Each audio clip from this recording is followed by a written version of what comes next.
आप सभी ने अपने जीवन में एक कहावत तो सुनी ही होगी, एक चुप 100 को हराए, एक चुप 100 को सुख दे जाए। और इसलिए हम कई बार चुप रहते हैं, मौन रह जाते हैं, क्योंकि यह सच भी है कि एक मूर्ख व्यक्ति के सामने मौन रहने से अच्छा उत्तर और कुछ भी नहीं हो सकता।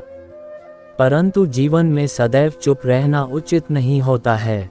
गीता में कहा गया है, जहाँ पाप का बल बढ़ रहा हो, जहाँ छल कपट हो रहा हो, वहाँ पर मौन रहने से अधिक गंभीर अपराध और कुछ नहीं हो सकता। कभी कभी हम सबके जीवन में एक समस्या अवश्य आती है कि हम किसी ताकतवर के समक्ष मौन हो जाते हैं। ऐसा क्यों?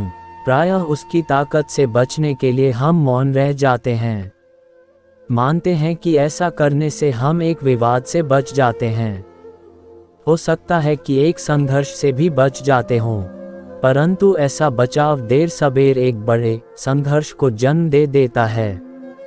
हमारा मौन रहना अनजाने में उस व्यक्ति का समर्थन बन जाता है और वह अपने आप को और अधिक शक्तिशाली अनुभव करने लगता है। यहीं से हमारा दमन प्रारंभ हो जाता है।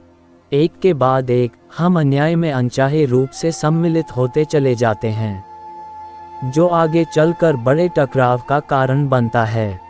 तो फिर इसका तोड़ क्या है? ये समझने के लिए ये जानना आवश्यक है कि ऐसी कौन सी बात है जो विरोध करने से रोकती है। ये सामने वाले की शक्ति तो नहीं हो सकती, ये तो हमारा खुद का डर होता है जो हमें मौन रहने को विवश करता है। क्या हम मन से डर को निकालकर अन्याय का विरोध नहीं कर सकते? आखिर वह हमारा क्या और कितना बिगाड़ सकता है? सोचिए, ऐसा करने से हमारा मन कितना मुक्त, कितना हल्का अनुभव करेगा। गीता में भी कहा गया है, अन्याय सहना अन्याय करने से ज्यादा बड़ा पाप है। आज समाज में यही तो हो रहा है, जहां विरोध करना चाहिए वहां कोई बोलता नहीं।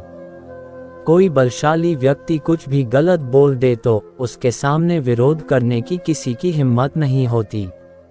उसके समक्ष हम कमजोर पड़ जाते हैं।